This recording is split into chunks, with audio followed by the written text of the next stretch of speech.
Oh, what's going on, everybody? It's your boy Dead on Dave. Welcome back to the channel. It's time for your top 5.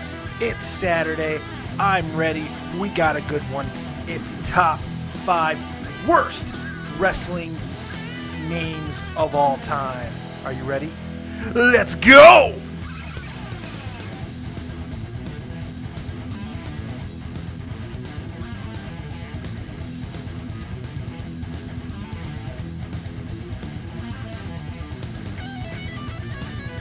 That's right. Let's go ahead and cut the music. It's your boy Dead on Dave, and we are here on a glorious German Saturday afternoon, and it is time for your top 5 worst wrestling names of all time. Now, this is a fun one. Let's just jump right into it. This is a really fun one. I'm excited about it. Look, let's be fair here. I mean, there's been some really, really bad ring names, and it's impossible to get them all. There's also been a couple of very successful guys who have had some terrible gimmicks in the past, and we're going to highlight that. We're going to talk about some of them. We're going to, the top 5 is great. We're going to start with the honorable mentions as always. So let's go ahead and kick it off. Here's a little slideshow of all the people who are in it. So let's just start right with it and get with the Booty Man. He's my first honorable mention. I like the Booty Man. Brutus the Barber Beefcake coming over with Hulk Hogan from WWE going to WCW. It's like they had all the direction in the world for Hogan, but none for old Brudai. So instead, they just make him the Booty Man. They stick him with this lovely, gorgeous young woman, Kimberly.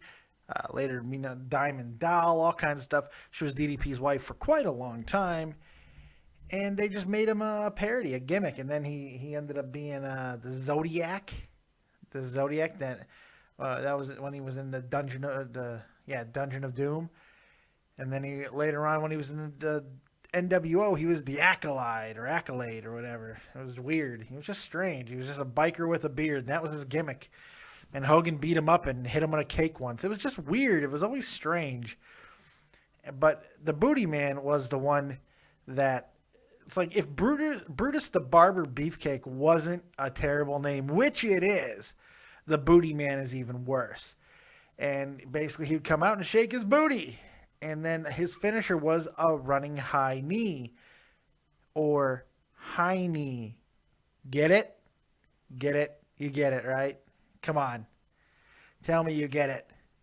Please tell me you get it. High knee. That's so funny. All right. We're going to talk about another guy here, another honorable mention, Glenn Jacobs. Now, why does that name sound familiar to you? Because he's better known as Kane. No, Kane is not his... That's not the reason why he's on this, because Kane is awesome. Kane was a great name. It's a great gimmick. There was nothing wrong with Kane.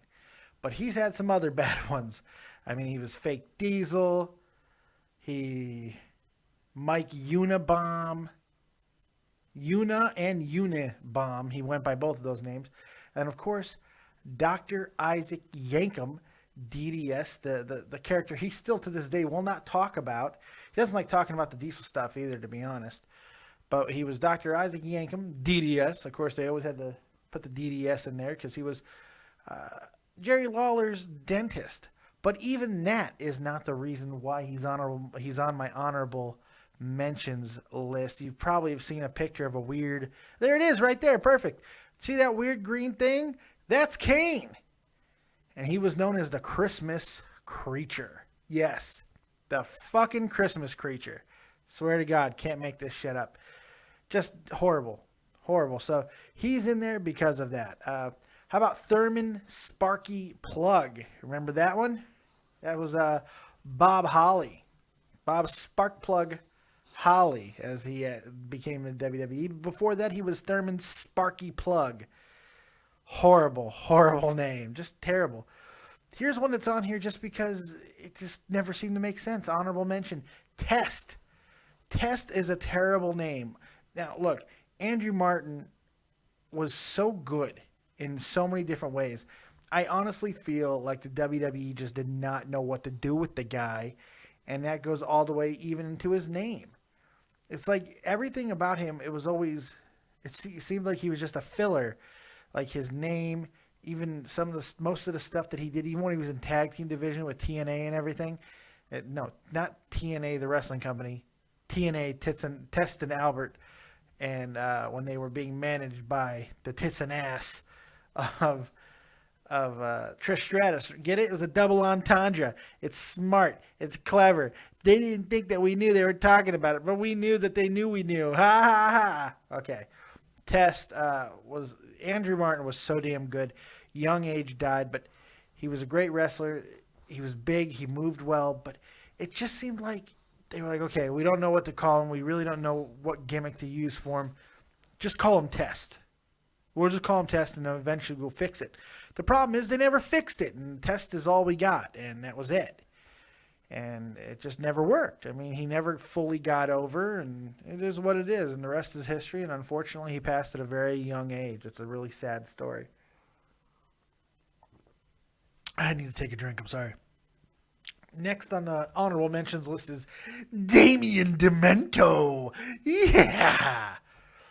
Real name, Phil Thies. Now, the reason why I bring that up, Damien Demento did nothing. Phil Thies, as a wrestler, never really did anything. But he was a bit character in Die Hard with a Vengeance. So good for him. But Damien Demento was never anything very special. So it is what it is. The Yeti, or as they called him so many, like it was the Yeti, but the Yeti, I believe the American Dream, Dusty Rhodes would call him. You know, who is this big guy, baby? Look at this big guy, he's so big. I don't know what to do with him, baby. Look, he's bigger than the Giant, baby. Look, he's bigger than the Giant, baby. Look at him, he's giving him a bear hug. They're doing a double bear hug, baby. Oh, my God. But, you know, this friggin' Yeti, huge. He dwarfed the Giant, and I'll never forget, Halloween Havoc, I want to say, comes out, and they do a double bear hug on Hulk Hogan, and it just looked awkward and weird. Yeti, just what a terrible friggin' name. A terrible name. And why? It's not that the Yeti, the name, is a bad name, but it's a terrible name when you're talking about a 7'5" guy wrapped in toilet paper. Call him the Mummy. Call him the Mummy because he was a big fucking mummy. Don't call him the Yeti. That doesn't even make any sense. Put some fur on him. You could do the Giant Gonzalez thing and put a little white dong fur on him, you know, and everything would be good to go. But nope. The Yeti. Wrapped in toilet paper. The Yeti. Just absolutely retarded. WCW at its finest, folks. Red Rooster. The Red Rooster. Terry Taylor. Fantastic wrestler. Just for some reason, Vince has this obsession with birds. Every now and then just comes back to birds. He does it quite often. And he'll do it again. He likes birds. He likes the whole theme of flying and birds. And I don't know, this didn't work. Here, Terry, put this red friggin' thing on your head. Oh my God, terrible. I felt bad for the red. Oh, there's the hugging thing. That was great. Oh, that was cute. And here's perfect because the next guy is Duke the Dumpster Droese. Like, perfect. Duke the Dumpster Droese. Another just horrible name. Not because, you know, Duke the Dumpster, Duke or Duke the Dumpster is not so bad, but just the whole damn thing. Duke the Dumpster Droese is just such a long, stupid name.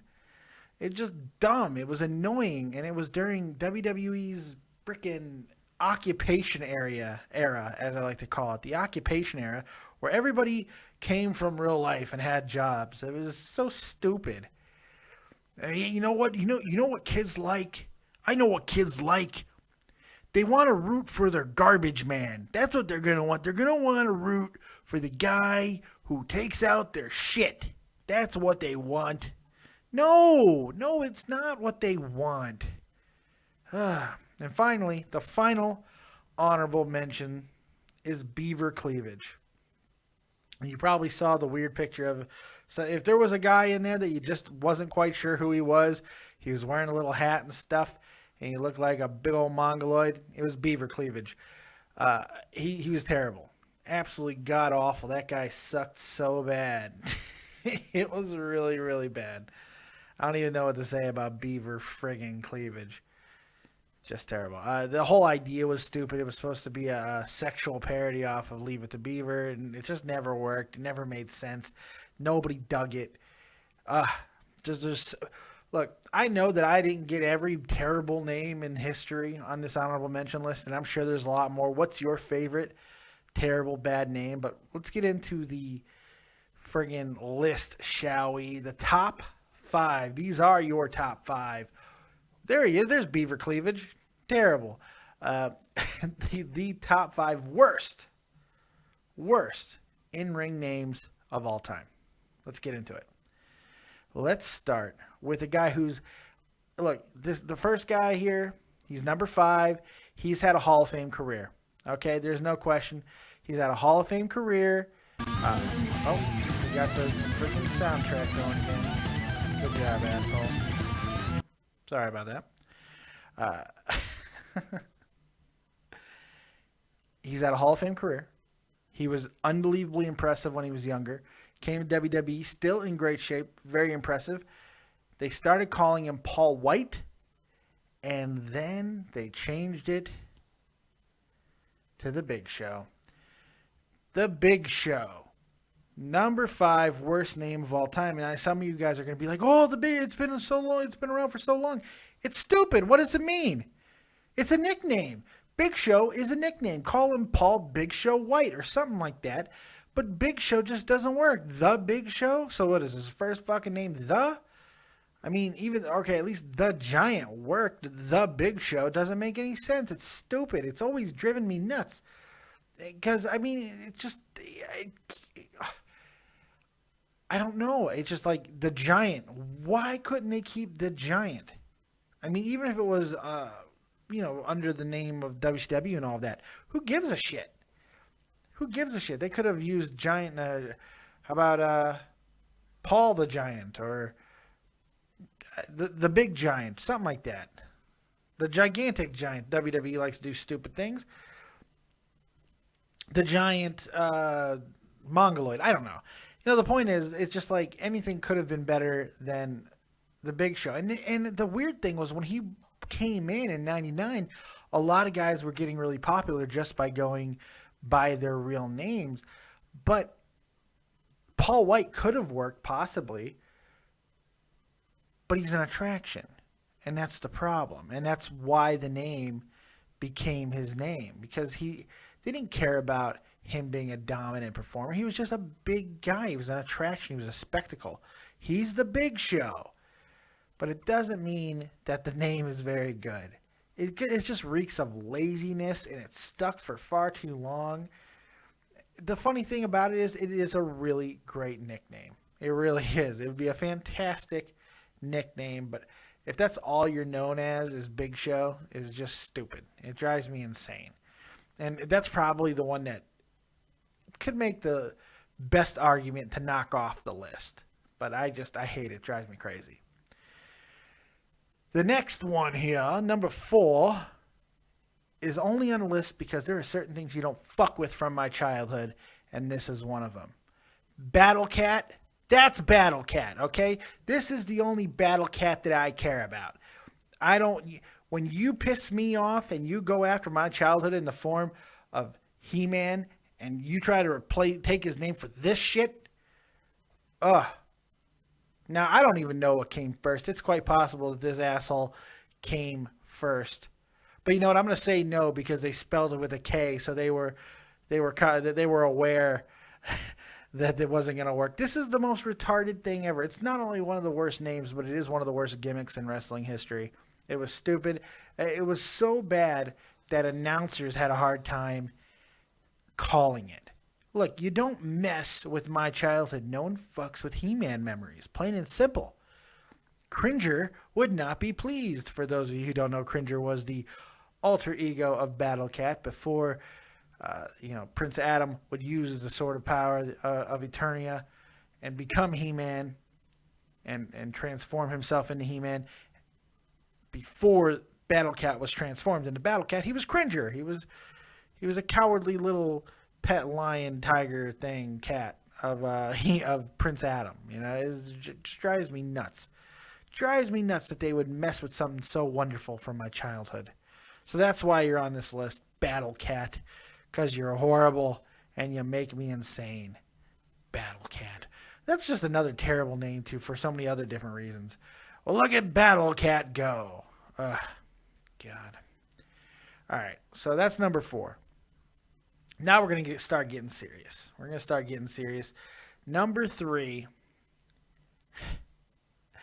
I don't even know what to say. Number 3. Now, okay, no, it's not Axe. No, don't. It's not Smash. Don't get upset. It's Hole-in-One Barry Darsow. Okay, and this guy's been all over. There he is. There's his picture right there. Hole-in-One Barry Darsow. Now, why does he look familiar? Well, I'll tell you why. He's been around for a long time. He's been known as the Blacktop Bully, Crusher, Repo Man, as you can see right there. Another terrible gimmick and terrible name that just didn't work. And he was part of Demolition as Smash. But Barry Darsow was a pretty damn good wrestler. He was a good performer. And, you know, he's performed all around the world for a very long time. But in WCW from 1997 to 1999, he was known as Hole-in-One Barry Darsow. Actually, he was introduced into WCW as Stuart Payne. But following the death of Payne Stewart in 1999, the gimmick was renamed Mr. Hole-in-One Barry Darsow. And also, Putting Barry Darsow. That was another one of his, they changed it to. Here was the thing. This was the entire gimmick, as you can probably guess. Barry Darsow would dress like a golfer, climb into the ring, and challenge his opponent to a putting contest. And no, I'm not making this up. This is WCW at its absolute finest. Oh my God, it's absolutely terrible. But this guy, he was just the type of dude who would basically do whatever he was told. You know, it was horrible. Repo Man, now you're Smash. We're going to make you a parody of Legion of Doom. Blacktop Bully. God. Sar Mongo. That was another one of his alter egos. It was terrible. Just terrible ring names. And this guy, honestly, he's actually been well known as a pretty damn good international wrestler in the 80s and 90s. It's just kind of unfortunate that he's been saddled with so many terrible gimmicks. I mean, really, god awful gimmicks. What are you gonna do though? So that was 3. Well, now we're getting to the nitty gritty. Number 2. What if I told you Booker T was on this list? Not as Booker T, as G.I. Bro. I swear to God, this was a real thing, and not only once either. This is a true story. In the early days of Booker T's wrestling career, he found some camo while working his warehouse job. He was working a warehouse job, probably in Texas, found some camo, and wore it to a wrestling training session. He went to his wrestling school where he learned how to become a wrestler, and he wore it. And boom, G.I. Bro was born. Cheers to that. So if it didn't really work for him, obviously. He wasn't there very long as G.I. Bro before you'd find a lot more fame later on as Booker T of Harlem Heat. He's also had some other names with Harlem Heat. But the funny thing is, when WCW was going under, when the writing was on the wall, they basically said, fuck it, we don't care. Everybody do whatever you want. And that's when Booker T says, well, I'm going to bring back G.I. Bro, sucker. We coming for you. You know, and he brought back G.I. Bro. He did. You know what? I'll give him credit. Doesn't he look like, what's his name? From Predator? Apollo Creed's, the actor who played him. I always forget his name. That he looked like straight out of Predator right there. Apollo Creed and Predator. Yeah. I always forget his name. He was also in Tropic Thunder or whatever with Hulk Hogan too. That's funny. All right, so Booker T, congratulations. You made the list as G.I. Bro. It's terrible. G.I. Bro, really? I mean, that's where you're gonna go with? We're gonna go with G.I. Bro? I guess so. So what is last? You know, what's the final friggin' one. What's number one? If G.I. Bro isn't number one, what could possibly be number one? Well, I'll tell you. There's a man who has been in wrestling for many years. In fact, he was just fired, or he left. He quit his job as the head trainer over at NXT. He was known as Hugh Morris. But after Hugh Morris, he became Hugh G. Rection.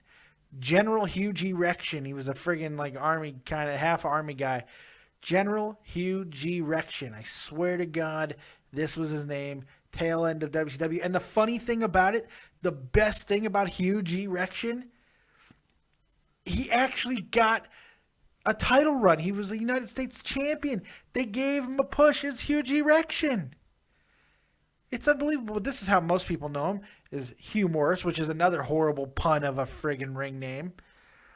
And he actually looks like Kevin Steen there. You know, Kevin Owens now. I mean, he actually kind of looks like him there. But Hugh G. Rection. I mean, this sounds like people want to say, oh, you and the Joe Cronin community should book wrestling or something, or start a federation and book things. No, because if Joe Cronin had his friggin' hooks into a federation, he would create Hugh G. Rection. Joe Cronin would create a character by the name of Hugh G. Rection. I know it, you know it, everybody friggin' knows it. It's what he would do, and he would laugh his ass off. But these were the ideas that were just going down the tubes in WCW, man. At the end, it was just horrible. Not only is it a terrible nickname, but it sounds like something Bart Simpson would call into Moe on The Simpsons, you know, as a friggin' crank call. Hugh Morris was, if that wasn't bad enough, they were so uninspired, they actually just kept the Hugh. Well, Hugh Morris, humorous, huh, that's funny.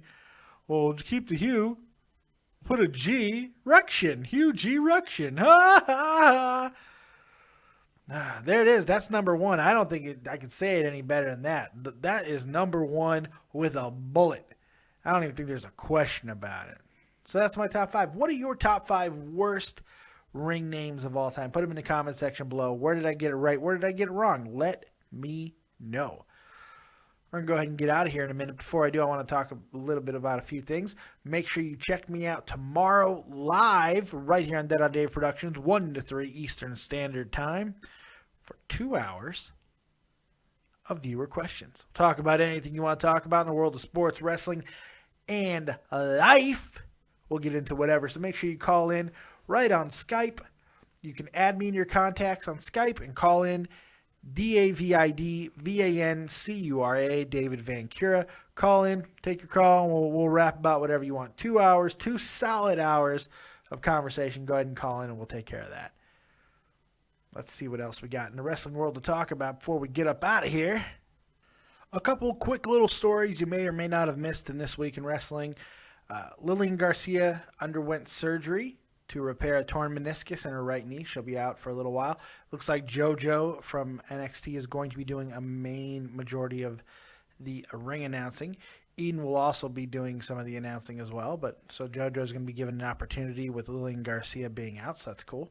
For those of you excited about the possible return to wrestling for the Great Khali, he's coming back to WWE. No, he's not. At least not as far as WWE is concerned. You see, apparently, WCW is saying that is not the case. Khali is not returning to the WWE. That is from the WWE reporting to F4W Online. So, I hope you guys hope you're not too bummed out by the fact we'll be seeing no Great Khali on SmackDown, or more than likely main event. So, sorry for you Great Khali fans. He's not coming back. It's over. Find a new show. And the final quick little note I wanted to touch on real quick. WWE is currently on tour over here in Europe. Hopefully, I might even be able to go see him here soon. I'm sure they'll be coming to Germany. I haven't checked. I know that they always do the WrestleMania Revenge Tour. I'm sure they'll be over here. Maybe go check them out. But if you are over in Europe and you want to go see him, and there's a particular wrestler you want to see by the name of Jey Uso, unfortunately, he is not on the tour because of that shoulder injury that we've talked about for a while now. He is hurt, so he's off the tour. Jimmy is working the tour, and he's working singles matches. So it's quite possible that maybe all this new emphasis with certain teams and getting the focus on other tag teams is part of the idea. Is either they know that the Usos are not going to be in action together for a long time, or more likely is that they're just trying to buy time until the Usos are able to come back. And maybe they're even going to go as far as think about breaking them up completely and see what Jimmy can do on his own. Maybe it's time. You have Naomi be the reason. She can break up the Usos, make Jimmy turn on his brother. That'd be kind of cool. Do a quick brother breakup angle, and then they can go their own ways. If only there were two separate brands where the brothers could split up and go their own way to become stars in their own right. Oh, unfortunately, that does not exist anymore. And on a further unfortunate note, we are out of things to discuss today. So I hope you guys enjoyed the top 5, or in this case, worst top 5, whatever. Top 5 worst friggin' names of all time. Make sure you check out tomorrow live for 2 hours, 1 to 3 Eastern Standard Time, right here on Dead on Dave Production. And make sure you also check out Tommy C over on Shot from the Point in the Crease and Shot from the Point Live. Shot from the Point Live is Sunday, 3 p.m. Eastern Standard Time. And in the Crease with Tommy C is weekdays, Monday through Thursday, 4:30 p.m. Eastern Standard Time. And I am there as well, co-hosting, ever vigilant as always. Make sure you also check out the great Joe Cronin over on Joe Cronin Show. He's doing videos like only he can do. So make sure you check that out as well. Also, Jeff the Huff Huffman Grand Slam 87. If you want to get your daily baseball update while watching some cool footage of MLB The Show on PlayStation 4, I believe. He's killing it right now with some really good analysis of baseball. If you love your baseball, go check out Grand Slam 87 right now, and you will not be disappointed. Other than that, I think we're about out of here. Thank you guys very much for joining us once again right here on Dead on Dave Productions. We will see you next time. Like, subscribe, and share. Peace.